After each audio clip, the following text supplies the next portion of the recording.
আজকে আমরা করব স্বামী অ্যান্ড মাদার ওরশিপের পার্ট 2। টোটাল আমরা 3টে পার্টে স্টোরিটা কমপ্লিট করব।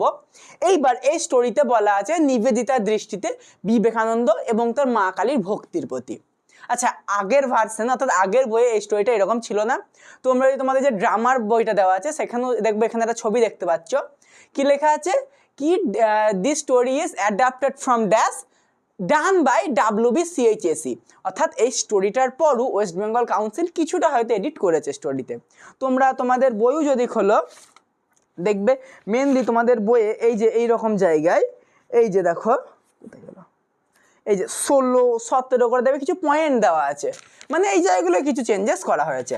বেশ, এইবার আসো স্টোরিতে। He had a whole hearted contempt মানে হচ্ছে ঘৃণা, for what he regarded as squeamless, অর্থাৎ স্কুইমলেস মানে হচ্ছে খুঁতখুঁতে, অর্থাৎ সে অর মকিসনেস মানে হচ্ছে ন্যাকামি, অর্থাৎ স্বামী বিবেকানন্দ ঘৃণা করতো ওই খুঁতখুঁতে স্বভাব আর একটা ন্যাকামি। ওই কিছু কিছু মেয়ে হয় না, ই মা এত সুন্দর, আমার কাছে যদি থাকতো, পাপা যদি আমাকে একটা এন দিত, এই যে একটা নিজেদেরকে কিউট দেখানোর জন্য একটা যে ন্যাকামি, এই জিনিসটা স্বামী বিবেকানন্দ ভীষণভাবে ঘৃণা করতো। আর কি বলেছে, he wasted few words on me, লেখিকা বলছে সে কিছু অক্ষর বা কিছু শব্দ, ওয়ার্ডস বলতে শব্দ, আমার ওপর ওয়েস্ট অর্থাৎ নষ্ট করেছিল, অর্থাৎ তাকে নিয়ে কথা বলেছিল বলে সে বলছে নষ্ট করেছিল। When I came to him with my difficulties, যখন আমি আমার সমস্যাগুলো নিয়ে তার কাছে গেলাম, about animal sacrifice in the temple, অর্থাৎ এই যে পশু বলি হয়, যেটা একটা খুবই বাজে প্রথা মন্দিরে চলে আসছে, পশু বলি হয়ে আসছে, এই পশু বলি থেকে নিয়ে জানতে বিবেকানন্দ গেছিল রামকৃষ্ণের কাছে। He made no references as he might have done, সে দেখো মাইট হ্যাভ ডান বলতে সে করতে পারতো কিন্তু মানে করেনি, এরকম যে করতে পারতো, মাইট হ্যাভ ডান হয়তো তুমি পারতে, মে মাইট অর শর্ট মাস যে বিভার্বগুলো হয়তো, মে বি, মাইট বি, এই যে এইগুলো মে মাইট এই বিভার্ব। কি বলেছে, হি মেড নো রেফারেন্সেস, সে কোনো রকম রেফারেন্স দেয়নি, অ্যাজ হি মাইট হ্যাভ ডান, যদি সে করতে পারতো, অর্থাৎ সে করতে পারতো কিন্তু করেনি। To the fact that most us loudly as we may attack have this, আমরা কি বলছি যে আমরা যখন পশু বলি হচ্ছে তখন এটার প্রতিবাদ করছি, have no hesitation of offering animal sacrifice to our self. দেখো এই লাইনটা খুবই গুরুত্বপূর্ণ, যে যখন পশু বলি হচ্ছে আমরা গিয়ে বলছি কেন পশু বলি দেওয়া হবে, কিন্তু যখন নিজেদের জন্য হাজার হাজার প্রাণী পশু মারা যাচ্ছে তখন তো আমরা প্রতিবাদ করছি না। এবার তুমি বলবে নিজেদের জন্য কি করে মারা যাচ্ছে, সকালবেলা উঠে বাবা কি খাবি, আজকে বাবা রবিবার তো একটু মাটন নিয়ে এসো দেখি, ওই যে মাটনটা আসছে ওটা কি কুমড়ো কেটে আসছে না আলু কেটে আসছে, ছাগল বা খাসি কেটেই তো আসছে। তাহলে যখন নিজেদের জন্য সকালবেলা উঠে মাটন, মাছ, চিকেন, এই যে এই পশু বলিগুলো দিচ্ছ তখন দোষ হচ্ছে না, আর যখন তুমি একটা পশু মন্দিরে হত্যা করছো তখন তার দোষ হচ্ছে।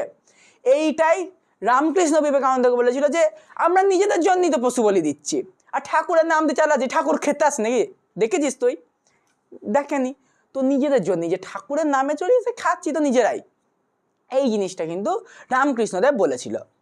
হি অফার্ড নো আর্গুমেন্ট, সে কোনো রকম তর্ক করেনি, নো হেজিটেশন ইন, আচ্ছা হি অফার্ড নো আর্গুমেন্ট, সে কোনো রকম তর্ক করেনি, as he easily mite have ডান, সেটাকে খুব সহজেই মেনে নিয়েছিল কিন্তু চাইলে সে করতে পারতো। রিগার্ডিং দ্য ডিরিগার্ডিং, অর্থাৎ ডিরিগার্ডিং বলতে অবনতি, অফ দ্য বুচার্স, বুচার বলতে কসাই, যাদের মাংস কাটার দোকান তাদেরকে বুচার বলে, অ্যান্ড দ্য স্লটার হাউস বলতে কসাই খানা, আন্ডার দ্য মডার্ন সিস্টেম, অর্থাৎ এই যে মডার্ন সিস্টেম, এই যে অবনতি হচ্ছে কসাই খানাদের, তারা যে সম্মানে একের পর এক প্রাণী হত্যা করে যাচ্ছে, নির্দ্বিধায় প্রাণী হত্যা করছে, যে অধিকার কারণ নেই সেই প্রাণীটা হত্যা করছে, এই জিনিসটা কিন্তু তখন কেউ কোনো তর্ক করেনি, কারণ কেন করবে, নিজেদের জন্যই তো করছে, নিজেরাই যদি না সামলাও নিজেদের। Why not a little blood to complete the picture, সে বলছে কেন একটি এই ছোট একটা পশু হত্যা সারা পৃথিবী জুড়ে এই ছবিটা ফুটে উঠছে। Was is only direct reply with my objection, অর্থাৎ সে আমার এই অবজেকশনের ডাইরেক্ট রিপ্লাই দিল, and it was with considerably difficulty and irritated মানে পেয়েছি পাওয়া, ফ্রম হিম, আমি তার কাছ থেকে উত্তরটা পেলাম, and from another disciple of Shri Ramakrishna, এবং শ্রী রামকৃষ্ণের একজন অপর শিষ্য অর্থাৎ বিবেকানন্দর কাছেও, সিটিং নিয়ার, তার কাছে বসে, দ্য অ্যাকচুয়াল ফ্যাক্টস মোর অ্যাস্টের মানে কঠোর দিক, সাইড অফ কালী ওয়ার্শিপ, অর্থাৎ আমরা কালী পুজোর যে কথর দিকে, এটা আমরা শিখলাম বা জানলাম। দ্যাট সাইড ওয়াজ ট্রান্সিন্ডেড, অর্থাৎ এটা ভালো করে উচ্চারণ করবে, ট্রান্সিন্ডেড দ্য স্যাক্রিফাইস অফ আদার্স, অর্থাৎ সবার উদ্দেশ্যে। এই যে স্যাক্রিফাইস, আমরা কি করি যে সংসারের উদ্দেশ্যে একটা বলি দিচ্ছি, যে কি আমার ভালো হবে, সবার ভালো হবে, এটা বলি দাও। কোথাও কিছু না, এই ঠাকুর আমার এটা করে দাও, এটা বলি দেবো, এই ঠাকুর এটা করে দাও, তোমাকে বাতাসারা দেবো। আচ্ছা, তোমার কি ক্ষমতা, তুমি ঠাকুরকে দাও? তুমি ঠাকুরকে 5 টাকার বাতাসা দিচ্ছ কখন? যখন ঠাকুর তোমাকে 50 টাকার একটা জিনিস দিচ্ছে। তো তোমার সেই ক্ষমতাটা কোথায় তুমি ঠাকুরকে দেবে? এইটাই উনি বলছে যে তোমার তো সেই ক্ষমতাটা নেই তুমি ঠাকুরকে দেবে, তাহলে কেন ফালতু ঠাকুরকে তুমি বেকার বেকার একটা প্রাণী হতে অফার করছো? কোনো লাভ নেই অফার করার, তাহলে এটা করবে না। হি টোল্ড মি, সে আমাকে বললো, however that he had never tolerated the blood offer commonly made the demons who attend the Kali. Demons বলতে সাধারণত সে মানে পছন্দ করে না এই বলি প্রথাটা, কিন্তু মা কালীকে বলি করা হয়, এটা কিন্তু মা কালীর উদ্দেশ্যে নয়। ডিমন্স হু অ্যাটেন্ড দ্য মা কালী, ডিমন্স বলতে শিষ্যা বা শিষ্য। এবার এখানে ডিমন্স বলতে ডাকিনী বা যোগিনীকে বোঝানো হয়েছে। মা কালীর কাছে ডাকিনী বা যোগিনীর উদ্দেশ্যে বলি করা হয়, মা কালীর উদ্দেশ্যে কিন্তু কোনোদিন বলি হয় না। This was simple devil worship, এইটা সাধারণ কথায় কি বললে, এটা হচ্ছে দৈত্য পুজো। ডেভিল মানে হচ্ছে দৈত্য বা রাক্ষস, ওয়ার্শিপ মানে হচ্ছে ভক্তি, অর্থাৎ এটা সাধারণভাবে ওয়ার্শিপ বলতে এটা দৈত্য পুজো বলে ব্যাখ্যা দিলেন। দেখো তাহলে আমরা যে এখন এই বলিটাকে তো ট্রেন্ডিং ব্যাপার করে দিচ্ছি, কোথাও কিছু না, একটা ঢাক আর একটা পশু নিয়ে চলো গিয়ে বলি দেবো, ভেড়া, তারপরে পাঁঠা, যে যা পাচ্ছে নিয়ে গিয়ে বলি দিচ্ছে। কিন্তু এইটাকেই বিবেকানন্দ, রামকৃষ্ণ পরমহংসদেব কি বললো? বললে এটা বলি প্রথা। এই বলি প্রথাটাকে কি বললো? দৈত্য পুজো। এটা কোনো ঠাকুরের পুজো হচ্ছে না, এটা দৈত্য পুজো। কারণ কি? আরে উদ্দেশ্যটা তোমরা মা কালীকে করছো না, করছো ডাকিনী যোগিনীকে। ডাকিনী যোগিনী মানে কি? ওরা ভূত প্রেত, সেই জন্য বলা হচ্ছে দৈত্য পূজা। And he had no place for it, এবং তার কাছে অর্থাৎ বিবেকানন্দ বা রামকৃষ্ণের কাছে তার এর কোনো জায়গা নেই। His own effort being constantly banish fear and weakness from his own effort, তার নিজের যেই এফোর্ট কনস্ট্যান্টলি সর্বদা, টু ব্যানিশ ফিয়ার, এই ভয় তাড়ানো, and weakness from his own consciousness, মানে চেতনা, and to learn the recognise the mother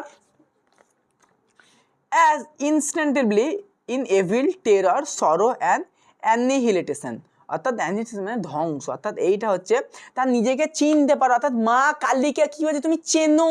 মা কালী বললেই চাইছে না, তুমি মা কালীকে চেনো যে মা কালী কি চাইছে তোমাকে। দা মাদার, দেখবে একটা বড় করে লেখা আছে একটা আলাদাভাবেই একটা পাটে, দা মাদার, ওই জায়গাটা মা কালীকে রেফার করছে।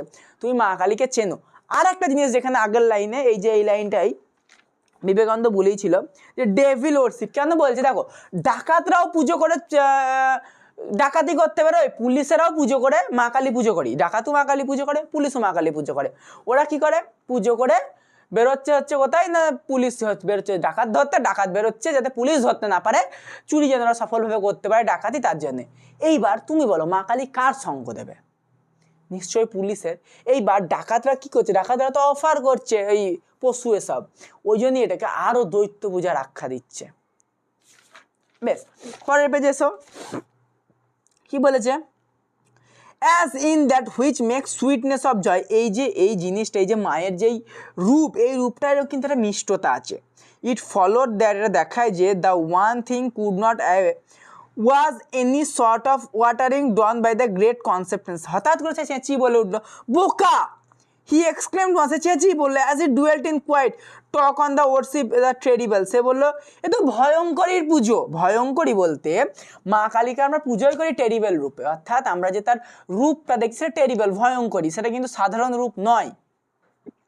কিন্তু বিবেকানন্দ এখানে কি বলছে যে, বা রামকৃষ্ণ কি বলছে, এই ভয়ঙ্করী রূপেরই পূজা কর, তোদের সাধারণ রূপের পূজা করার কোনো দরকার নেই। জাস্ট এই ভয়ঙ্করী রূপ, এই রূপটা কিন্তু আমরা ছোটো থেকে তো মা কালীকে দেখে আসছি, তার এক হাতে খাড়া, এক হাতে আশীর্বাদ দিচ্ছে, তার জিভ বের করা, তো আমরা এইভাবেই তো দেখে আসছি তাকে।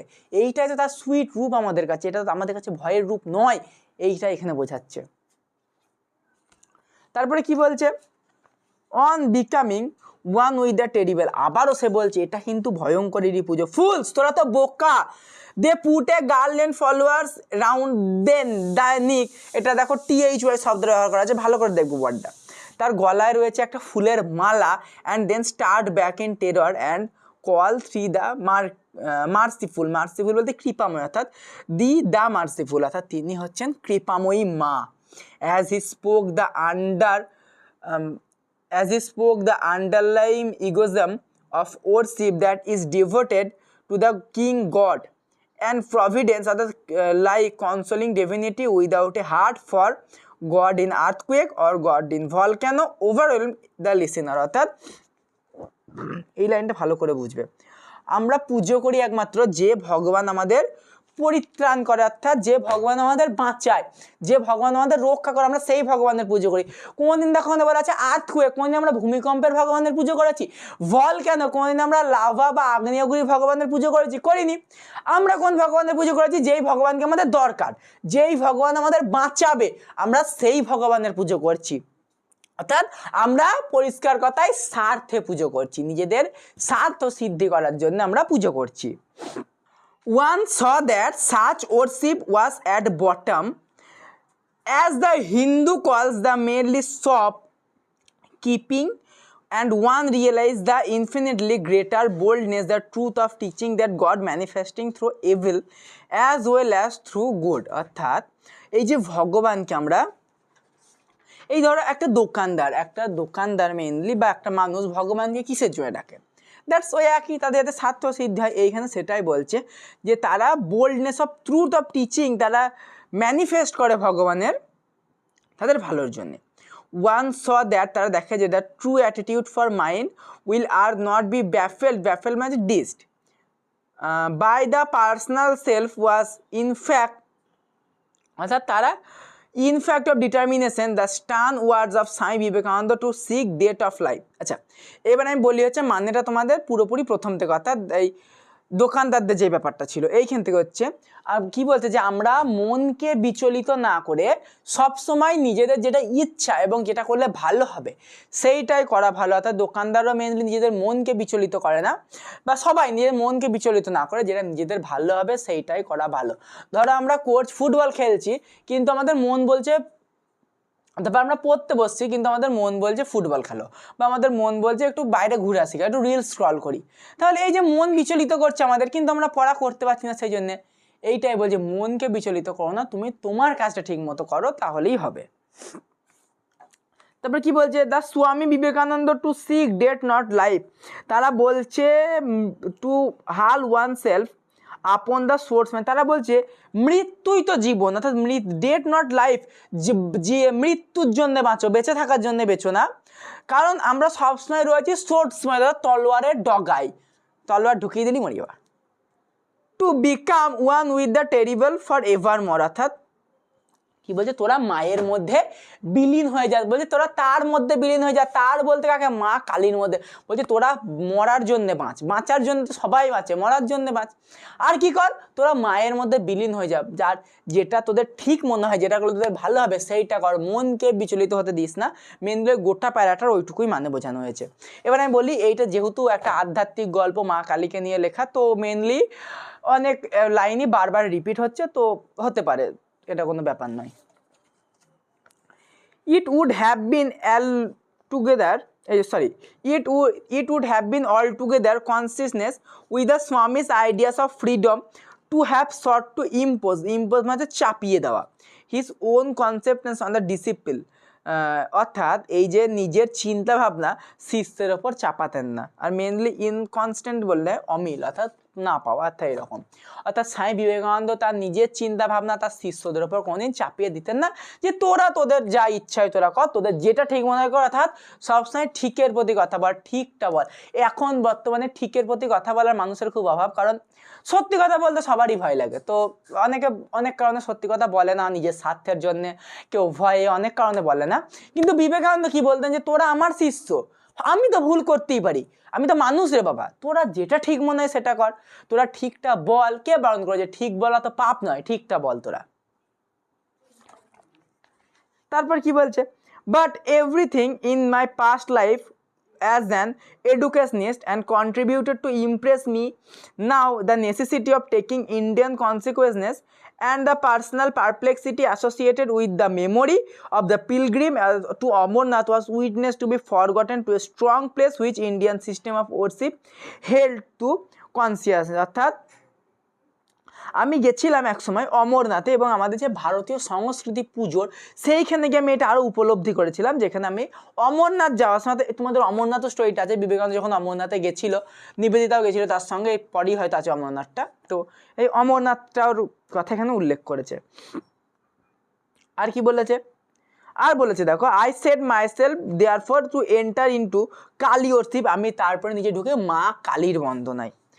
As one would set oneself to learn a new language, আমি একটা নতুন ভাষা শিখতে পারি, to take bath deliberately perhaps in the new race, অর্থাৎ এই যে একটা নতুন ভাষার জন্ম হয়, এই যে একটা মায়ের বন্দনা, এই যে একটা নতুন চিন্তা ভাবনার একটা জন্ম হয়, to this fact I owe to that I was able to understand as much I did of the master's life through step by step. After glimpses I began comprehend a little, and I matters religious he was without knowing it a born educator। অর্থাৎ কি বলছে দেখো, সে জন্মগতই একজন শিক্ষাবিদ ছিল, বিবেকানন্দের কথা, সে জন্মগত একজন শিক্ষাবিদ। এবার এখানে কি বলছে, এখানে যে গুরুর কথা সে যখন এক ঝলক করে তুলে ধরছে, তার মনে হচ্ছে প্রতিটা লাইনে যে গুরু তো জন্ম থেকেই শিক্ষাবিদ, গুরু তো জন্ম থেকেই ব্রহ্মজ্ঞানী, তাহলে তার প্রতিটা কথারই যে মূল্য, তার প্রতিটা কথারই যে বোধ, এইটা এই মুহূর্তে নিবেদিতার উপর জেগে উঠছে। এইবার কি বলছে, he never check a struggling through, অর্থাৎ সে জীবনে এই স্ট্রাগলিংটা চেক করেনি।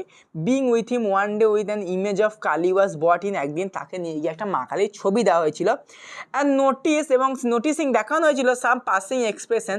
আই সাডেনলি সেজ ফারওয়াজ স্বামীজি, আমি হঠাৎ বললাম Swamiji, Kali is the vision of Shiva, মা কালী ভিজিয়ন অফ শিবা, অর্থাৎ শিব ঠাকুরেরই একটা ভিজিয়ন। He looked at me for a moment, অর্থাৎ সে আমার দিয়ে কিছুক্ষণ তাকালো। হ্যাঁ ভালো তো।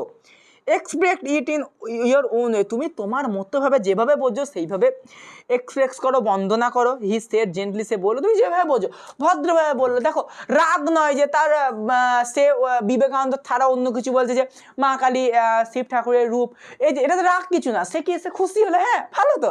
তুই যেভাবে বুঝিস সেভাবেই বল না, তুই যেভাবে বুঝিস সেইভাবেই বোঝা না মানুষকে, সমস্যা কোথায়। হি সেড জেন্টলি, সে ভদ্রভাবে বললো। Express is it in your own way, তুমি এটা তোমার নিজের যে পন্থা, নিজে যেটা বুঝছো, নিজের ভাবে এটাকে বলো। অর্থাৎ এইখানে বিবেকানন্দ কি করছে দেখো, এই প্যারাটা পড়ে, এই পার্ট 2টা পড়ে আমরা বুঝছি বিবেকানন্দ এখানে প্রপারলি কোনো শিষ্যর ওপর চাপিয়ে দিচ্ছে না কিছু, যে আমি যেটা বলছি তোকে সেটাই বলতে হবে, আমি যা বলছি তোকে তাই করতে হবে না। তুই যেটা ভালো বুঝিস সেটা কর, সবসময় সত্যিটা বল, আমার ভুল হতেই পারে, তুই নিজে ঠিকটা বল না। এই যে একটা গুরুর বা একটা যে লিডার, গুরু বলা যায়, বা যে শিষ্য গুরুর কাছে একজন লিডারই হয়, গুরু একজন মেনলি লিডারই হয় শিষ্যের কাছে, তো সে চাপিয়ে দিচ্ছে না নিজের মতামতটা, সে বলছে তুই যেটা ভালো বুঝিস সেটা কর। এখন এই জিনিসটা বড়ই বিরল, যে কেউ বলতে পারে না যে তুই তোর মতামতটা বল, আমি বলছি তোকে এটাই বলতে হবে, আমি ঠিক।